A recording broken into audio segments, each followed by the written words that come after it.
Eh bien bonsoir à tous. Donc comme vous pouvez le constater, donc je me trouve devant la tour Eiffel qui pour la dernière fois ce soir est aux couleurs de la France pour donc rendre hommage aux événements survenus ces dernières semaines. Donc voilà, je tenais à faire une vidéo pour vous donner un petit peu mon ressenti et pour passer un message de soutien. Donc bien évidemment à toutes ces familles qui ont perdu des proches, à toutes ces personnes qui ont perdu des amis, des êtres chers. Donc voilà, vraiment je vous présente toutes mes pensées les plus affectueuses. Et donc voilà, donc mon ressenti par rapport à ce qui s'est passé. Je pense que comme beaucoup de personnes, on est un petit peu dans une sorte de spirale où on se dit ça arrive au reste du monde et tant que c'est pas nous, ça va. C'est-à-dire que j'ai remarqué qu'il y a vraiment une compassion un petit peu à deux vitesses, c'est-à-dire que le monde d'aujourd'hui se renferme sur soi. Les peuples se déchirent un petit peu partout dans le monde, mais tant que ça ne nous touche pas personnellement, voilà. Alors bien évidemment, je dis pas que c'est une généralité, bien évidemment qu'il y a énormément de personnes qui sont intéressées et concernées par ce qui se passe à l'international, mais voilà, je trouve, enfin, en tout cas, c'est les attentats de ces dernières semaines, moi en tout cas personnellement, m'ont vraiment permis de me rendre compte vraiment à quel point tout le monde est vulnérable et à quel point la menace terroriste aujourd'hui est vraiment une menace bien réelle. C'est-à-dire que ça peut arriver à n'importe quel moment, à n'importe qui. Et c'est ça vraiment le plus difficile à comprendre et le plus difficile à accepter. Voilà. Donc je ne sais pas trop comment le monde va évoluer, qu'est-ce que ces attentats vont engendrer pour la France. Je pense que voilà, en tout cas au jour d'aujourd'hui, il n'est plus question, voilà, comme je vous disais, de parler uniquement de la France, de l'Espagne qui a également subi des attaques, de l'Angleterre, des États-Unis. Voilà, je pense que maintenant c'est vraiment à une échelle mondiale qu'il faut vraiment se rendre compte de l'ampleur de la chose, et les décisions vont devoir se prendre mondialement. Bientôt il va y avoir la COP21, bon, ça va être sur l'environnement, mais je pense que la dimension de l'environnement va aussi être prise en compte par rapport à ça. Bien évidemment que l'environnement est important, mais je pense que déjà pour vivre dans un environnement sain, il y a déjà des choses à régler qui pour moi sont quand même primordiales. Donc voilà, j'espère que certaines décisions vont être prises rapidement. C'est un petit peu également ça aussi que je regrette beaucoup par rapport à ça, c'est-à-dire que le gouvernement nous dit qu'il y a des cellules spécialisées de renseignement qui s'occupent de traquer et de surveiller les personnes potentiellement dangereuses ou susceptibles de faire des attaques. Malheureusement, rien n'est réellement mis en place pour essayer de contrer ces personnes. La preuve récemment, donc aujourd'hui, je filme, on est le 18 novembre 2015, et donc hier, il y a eu donc voilà un raid dans un appartement à Saint-Denis pour capturer entre guillemets cette terroriste. Donc je veux dire, voilà, il y a vraiment une espèce de double vitesse, c'est-à-dire que pour interpeller des personnes comme ça, tout est mis en œuvre rapidement, on les interpelle, on les trouve. Les frères Kouachi, et ben voilà, c'était pareil, c'est-à-dire que voilà, dès qu'on a su que c'était eux, Charlie Hebdo, tout a été mis en une journée, une après-midi ou presque, l'affaire a été réglée. Et je me dis, si on est capable de faire ça en interne dans un pays, par rapport à tout ce que ça représente, je pense que avec l'Europe, avec le monde, les renseignements, les pays qui communiquent entre eux, je pense que c'est un peu du foutage de gueule quand on nous dit on ne sait pas où sont ces personnes-là. Je pense que les gens savent tout à fait où ils sont. La preuve, c'est que la France a bombardé la ville de Raqqa, donc siège du groupuscule islamique. Je me dis, qu'est-ce qu'ils ont pourquoi ils n'ont pas fait ça plus tôt, quoi. Qu'est-ce qui les a empêchés de faire ça plus tôt? Donc je pense que voilà, c'est vraiment politique. Je pense que ça n'est pas simplement une question d'aller tuer les méchants, ou enfin voilà, je pense que ça a vraiment une ampleur beaucoup plus compliquée qui, pour nous, je pense, nous échappe. On ne nous dit pas tout. Je pense que évidemment c'est peut-être également aussi pour éviter que les gens se mettent à s'entretuer. J'imagine bien évidemment que si les gouvernements nous révélaient un petit peu toutes les réelles affaires auxquelles ils font face, je pense que dès demain ça serait la guerre civile un peu partout dans le monde. Donc voilà. J'aimerais également adresser un message de soutien à tous mes amis musulmans et également à tous les musulmans à travers le monde. Un message pour vous dire que ouais, c'est un peu compliqué de mettre des mots, étant donné que voilà, je suis malheureux, je suis vraiment triste pour vous, que vous soyez dans un monde où pratiquer votre religion n'est pas facile. Voilà. En France, donc particulièrement dans notre pays, être musulman au jour d'aujourd'hui, c'est compliqué. C'est compliqué. Je connais des gens qui sont musulmans mais qui ne sont pas pratiquants. Je connais des personnes d'origine français-maghrébine mais qui ne sont pas musulmans. Je connais des Français maghrébins qui sont juifs. Je connais des Français maghrébins catholiques. Et la plupart du temps, ces personnes-là sont également stigmatisées entre guillemets du musulman de France, alors qu'ils ne le sont absolument pas. Donc je veux dire, maintenant c'est même plus une question vraiment de religion, c'est même passé carrément d'un point de vue ethnique. Maintenant en France, les personnes d'origine maghrébine sont obligatoirement stigmatisées, et j'en suis vraiment malheureux pour vous. Ce n'est pas juste. Et voilà, malheureusement, à mon échelle, moi personnellement, je ne sais pas du tout comment vous aider ou autre. Donc moi, mon message, ça serait plus de vous dire à vous de vous réveiller et d'essayer, voilà, de faire que les choses changent, et que de montrer vraiment aux gens voilà, que vous êtes comme tout le monde, comme nous. Enfin, donc mes propos sont peut-être un peu maladroits. Voilà, j'ai pas fait de texte, hein, je parle vraiment de la manière la plus naturelle possible. Donc pardon si ça peut être parfois mal interprété.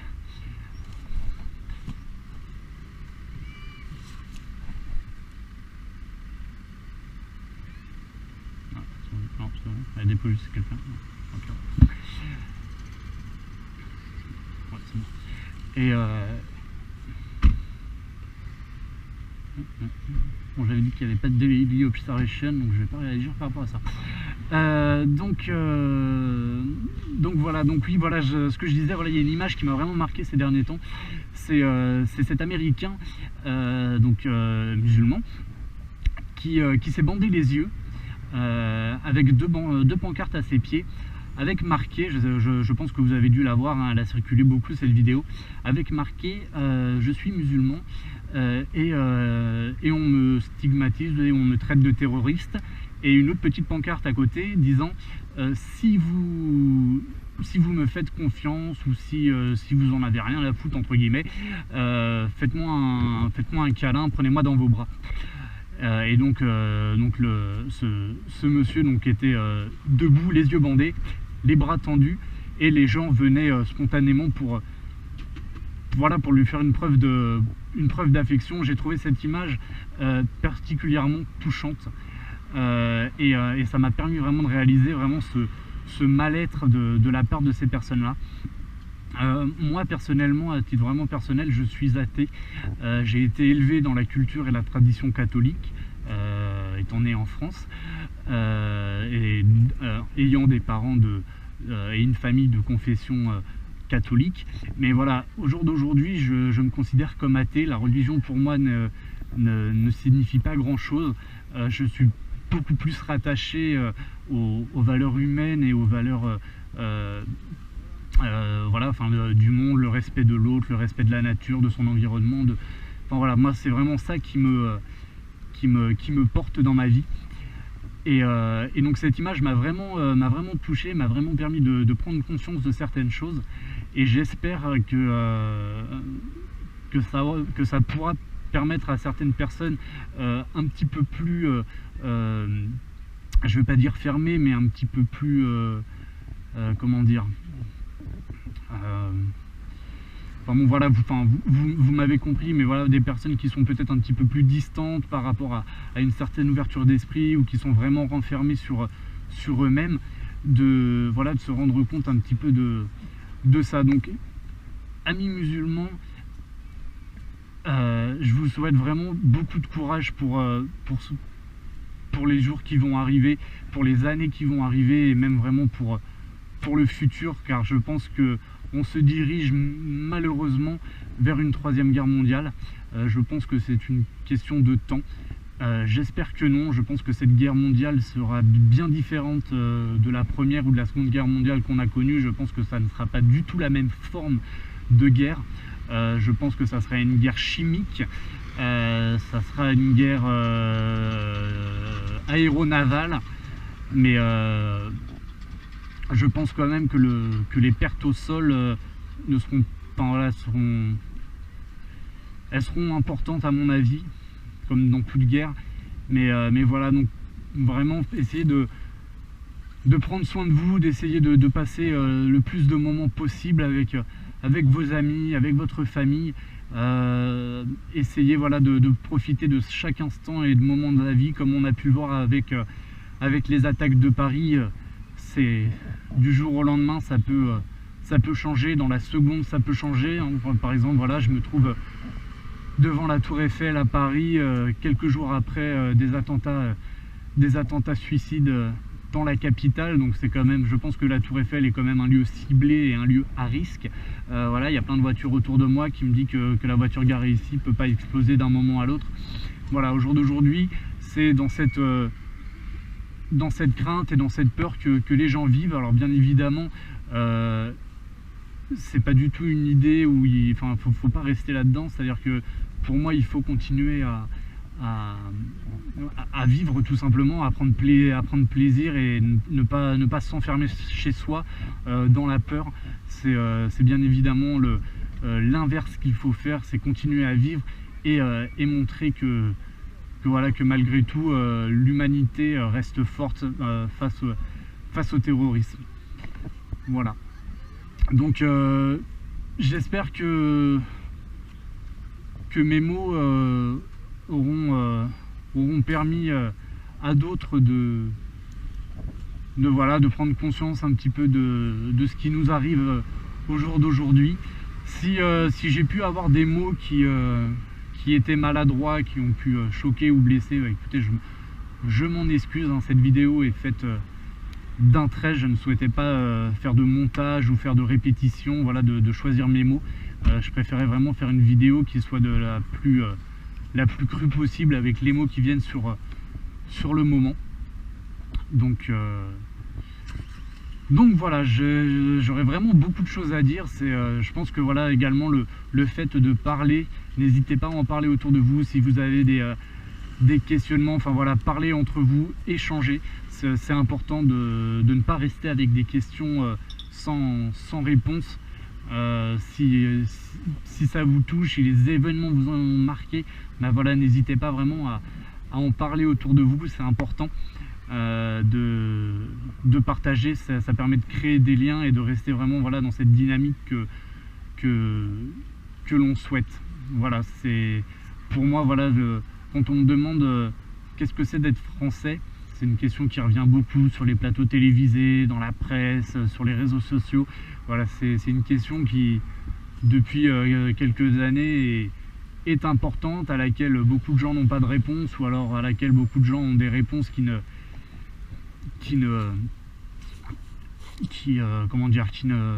correspondent pas du tout à l'ensemble de la population.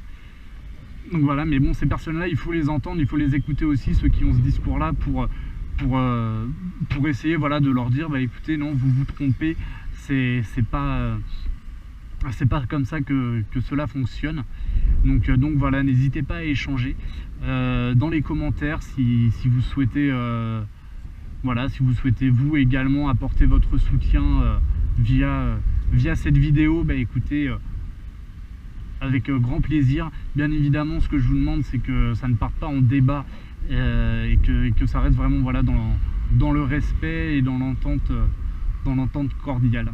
Voilà.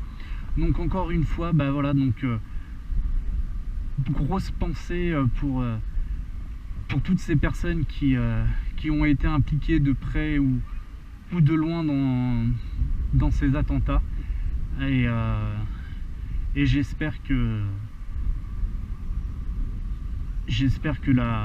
le monde réussira à passer au travers et à surmonter cette horreur qu'est le terrorisme. Voilà.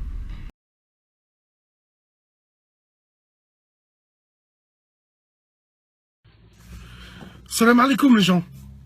Bassem Vénitieux 69200. Je fais cette vidéo parce que j'en ai marre. Wallah, j'en ai ma claque. J'en ai marre de voir tous ces attentats. J'en ai marre de voir comme ça part en couille. Mine de rien, on rentre dans une guerre civile, une guerre d'idéologie. Et ça risque de faire très très mal. Donc moi, je m'adresse à tous les musulmans, à tous les musulmans de France. Protégeons notre belle religion. Allons traquer ces imposteurs qui se font passer pour des musulmans en tuant des gens.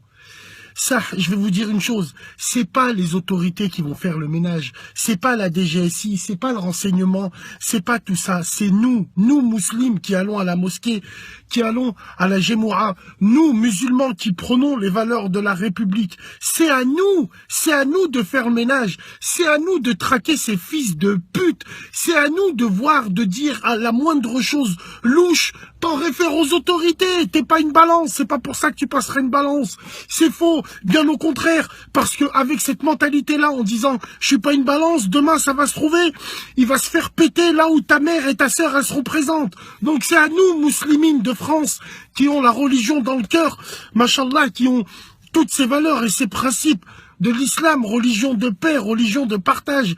Hein, c'est à nous de niquer la merde qu'il y a à l'intérieur de notre religion. Les gens, ceux qui sont pas dans le dîn, ceux qui fréquentent pas la mosquée, ils arriveront pas parce que c'est un travail sans fin. Donc, rebellons-nous. Rebellons-nous, montrons à tous ces gens, même si on n'a rien à se justifier, parce que les plus intelligents sauront que l'islam c'est pas ça. Mais c'est à nous, musulmans, faut les enculer. Là où il se trouve, là où on pense que c'est des gens qui commencent à parler avec toi du dîn bizarrement, traquons-les, pétons-leur la mâchoire, parce que wallah, la solution, elle peut venir que de nous, musulmans, à l'intérieur, parce que ces gens-là, malheureusement, ils fréquentent les mêmes lieux de culte que nous. Donc c'est à nous, je le répète, musulmans de France, qui prônent les valeurs de la République, qui prônent les valeurs de l'islam, c'est à nous de traquer ces gens-là et d'en référer aux autorités compétentes. Et quitte à on les démonte avec nos poings, on les démontera avec nos poings. Ça suffit de ces pseudo-musulmans de mes couilles qui sont là et qui salissent 2 milliards de musulmans. Parce que vous le vouliez ou non, l'amalgame il sera fait. Tous les jours l'amalgame il sera fait. Le cousin il va déposer un CV, il va avoir un petit peu de barbe, on va le mettre sur le côté. Si ça, ainsi de suite. Il y a plein d'exemples comme ça. Donc c'est à nous de ne pas rester muets, sourds et aveugles. Rentrons dans l'art. La solution, elle viendra de nous, musulmans de France. Salam alaikum les gens, prenez soin de vous, de vos familles, on se dit à plus tard.